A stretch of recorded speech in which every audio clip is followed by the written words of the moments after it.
you tell your younger self knowing what you know now? Don't listen to them.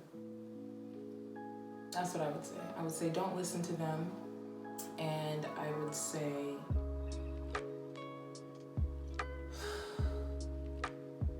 everything that you see in your mind is already yours.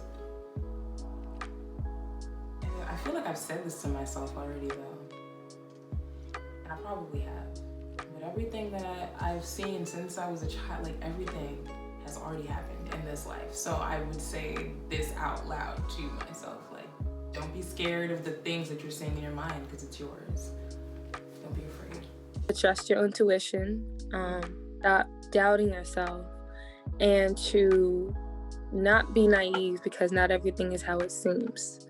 And I would say that goes in hand with a trust your intuition because I think that when you grow up and, you know, you're a teenager and whatever, there's a lot of things that you grow up as a kid believing that you could do anything and be anything, and you could be an astronaut, you could be anything. And then as you get older, you start doubting yourself and you start pulling yourself away from things that you love and in a good path because of a minor inconvenience. And that's definitely something that I can relate to, of not trusting my gut and feeling and staying in situations longer than I should have, being around people longer than I should have, or being away from just things that I love and things that are part of my purpose as I feel. For me, when I went to undergrad, I went through a big shift of going into school and thinking that I was going to do a whole bunch of things creative, but then also being a criminal justice major. Like having those two opposing sides and not sticking true to what I felt like I should be in school for, what I felt like I should do in life and what makes me happy. And then also not realizing that not everything is how it seems. That is probably the biggest advice, that people are not always how it seems, the situations are not always how it seems, and you just got to stay on your toes. There's a lot of great people and there's a lot of things that are for you, and there's also a lot of things that are not for you, and you can't always try to see the good in everything when it's not meant for you and it doesn't speak to your spirit and it doesn't soothe your heart and it doesn't make you feel okay. And stop putting yourself in situations that just don't make you feel okay. And that's even, you know, going forward in life, of just remembering that not everything is how it seems. And as much as there's so many beautiful things in life, like, it's really a cold world sometimes, and you gotta make sure that if no one else got you, that God and yourself and your family and whoever you love, your circle, has you. And to stick around that, and to stick around with always trying to be yourself and not trying to be anything else. You don't have anything to be afraid of. Like, your destiny is already laid out for you. Just literally just keep the faith that everything will be fine. And just believe in yourself. Like, don't doubt your strengths just because you see somebody else may be smarter, or somebody else may have gotten to physical therapy school right out of college or right out of undergrad. Like, just believe in your strengths that you have, and it'll be fine. You'll be fine. You know, your life is already planned out. God has already seen you in the future, and if you serve the God that you know him to be, you know he won't let you fail. So you'll be fine. How do you feel about colorism? Colorism for me. So I will admit, growing up, I had the wrong definition of colorism. And when I got to high school, I personally went to middle school and high school that was a PWI. And so being in a space where, you know, there's only 4% Black kids, there's like 5 Black girls in one grade and not even a Black boy, it just started to get at me as I got older, of constantly being in a space of where you feel marginalized at school and then at home you feel normal, and just kind of going back and forth between these two worlds. And so about 11th grade, I kind of went on this whole journey with myself, and I realized that I actually didn't like how I looked. I didn't like the things that were being said to me in the spaces that I was being around, which was primarily white people who made me feel like my black wasn't beautiful and that my natural hair wasn't beautiful and that things that part of my skin wasn't beautiful. Like I said, that was a skewed definition I had of colorism. That was just plain old racism.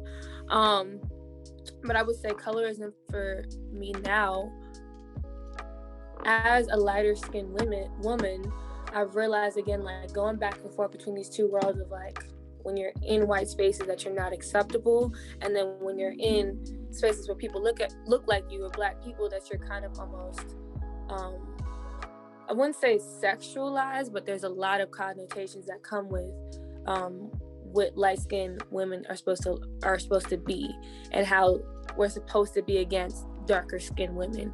And I think that's something that's always frustrating for me, because when you're in a white space, it's like they don't care about none of that. They don't care the color of your skin, how light you are. It's just the fact that you're not white and you don't look like them. There's going to be a problem, and they're either going to fetishize you or they're going to hate you. And then being amongst the black community, it's like, okay, I feel accepted, but I don't want to feel accepted just because I'm light skinned when my dark skinned sister is just as beautiful. And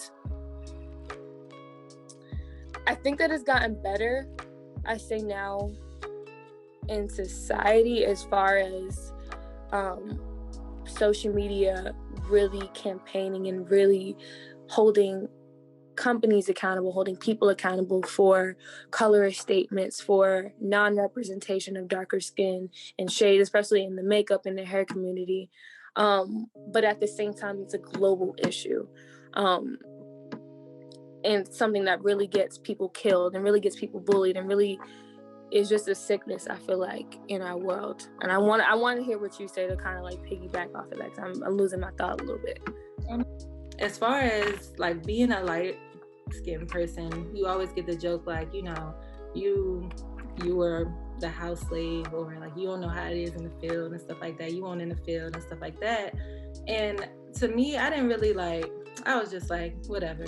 But at the same time, it does make you feel like you're not, I don't know, like you're not on the acceptable or in the black community to a certain extent. Like, you feel like, okay, because for me, I always tell people, like, when I see people talking about a dark-skinned person or how dark of their skin is or whatever, I resonate with that person. I don't even, sometimes, like, you know, you don't even think about that you're light-skinned or that you're lighter than the next person or whatever. I resonate with that darker skinned person. And to me, I just feel like we're black.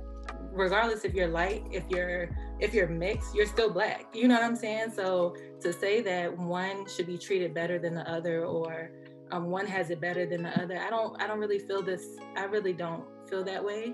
And I hate when people would say, like, because you're a light-skinned girl, like the guys like you and they like lighter skin. I just don't know. That it never really sit good with me, honestly. Like, I just don't like that. I agree, but I think to a certain extent, when talking about colorism, it kind of shines the prejudiceness that can be in the black community.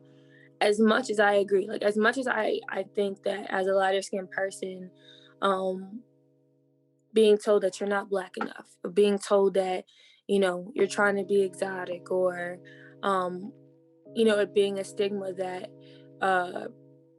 black men are only going to talk to lighter skinned women.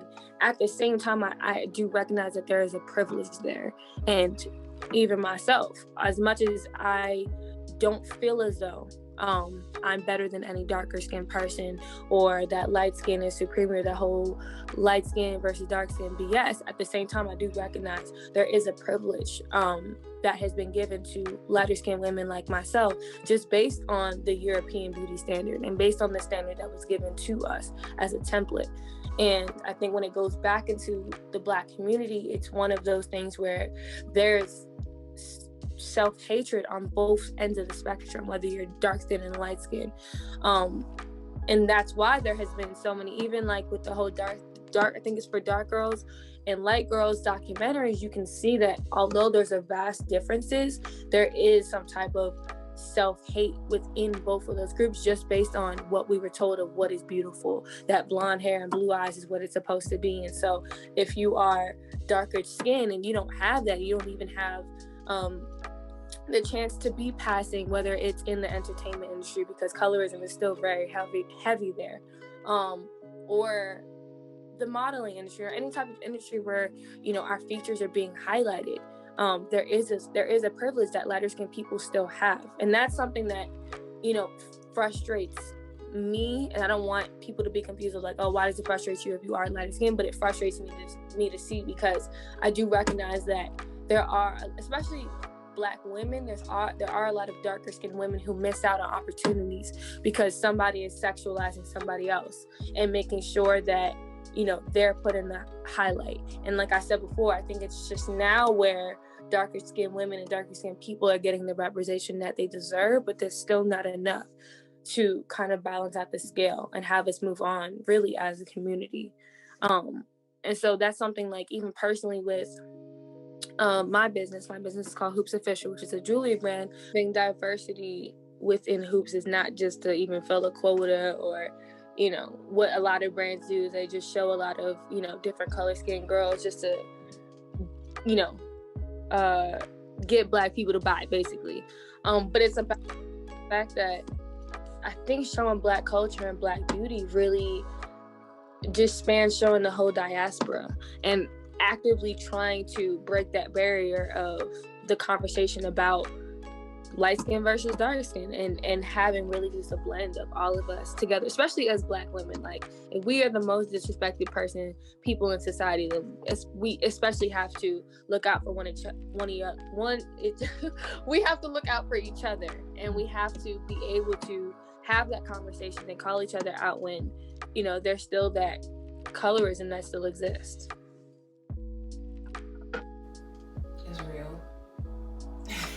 It's real, and I feel like it's the realest amongst certain color groups.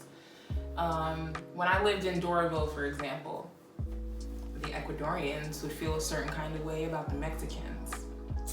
The Cubans, for example, when I lived in Fort Lauderdale, the Cubans feel a certain kind of way about the Puerto Ricans, and don't, I'm Dominican, no, I'm light skinned, I'm this and I'm that. It's real, and I'm the fat Black girl looking at everybody like argue, and it's kind of like, but I'm friends with all of you people, and all of you, like, it's strange to me because I saw it from a different angle, and it was more like sizeism. I got sizeism. I didn't get colorism. White people, it didn't matter. They loved me. But when my size came into play, it was a whole nother thing. But colorism, I think it is the realest amongst groups within the same race. White people do that too. They do. There's like, oh, you got your hillbilly, hick neck, and you got your posh white people who think that they're just the bee's knees. It's real. Who was someone you model your life after or served as a mentor? Talk about the importance of having a mentor or people you can look up to. Okay, so that model in my life and mentor would be my mother, mainly because she's a hardworking woman, and I can always trust her advice, and I know that she wouldn't say anything to hurt me. So it's always genuine advice and something that I know I can follow. I feel like it's an important piece in your life to have a mentor, because you don't know everything. Simply, you just don't know everything. And you need somebody that's already seen life and been through the strains and can ultimately give you keys that you can't give yourself because you haven't been through it yet. And yeah, I feel like for me personally, my mother is the perfect mentor for me, because I know, like I said, she wouldn't steer me in the wrong direction. She wants to see me succeed in life. So I would definitely say my mother was my model and mentor. For a long time, it was Oprah. It's my mother. I love her. I would say literally right now in life, it is 19 Keys. And I only, listen to some of the things that he says, because I realize this man says things that I have had conversations with myself about when I was like 12. And I couldn't tell anybody these things. I couldn't say anything because I was like, people are gonna think I'm crazy. So it's just nice to know that there are, and not only him, there are other people, but right now that's who I choose to listen to. But there are so many people out there who had the exact same thought process. And just because you don't know how to convey it out to the world, you can go find someone who can be relatable in that sense. So right now it is 19 Keys. Absolutely. You know, moms is important. I love my mom, and same thing. You know, I'm so blessed and proud of the woman that she became so that she could raise me. That's somebody that I look up after too. And something that she's always taught me is just to work hard and make sure you get it for yourself. And that's something that I've always carried me. And my other mentors have really just been, you know, all the women in my life, my aunt, my godmom, my professors, just, you know, strong Black women who really cared for me. You know, I had my downs and was there when I had my ups. And I think having people that you can model yourself after is important, because life is just a journey where information flows through one person and goes through another. And it's about constantly, you know, pushing up the generations. And so there's even, you know, been people who are famous that I've modeled. I wouldn't say I modeled my life after, but, you know, my principles and my traits and just gain from them. It's the Nipsey Hussles, the Tiana Taylors, the James Baldwins, like for me. And these are all people who have paved the way for themselves, who have given back to their community, and ultimately recognize that, you know, whatever their talents and gifts and purposes was for a higher power. And I think that's really powerful, because to leave a legacy is to leave something, you know, else for other people, and to be able to take that on. But you have to do that. You have to be a mentee to be able to be a mentor. So just all those people in my life, and people who are not in my life that I don't necessarily know, I'm out of my life after. What is your opinion of PWIs and HBCUs? Honestly, unpopular opinion, I think that you should go to both.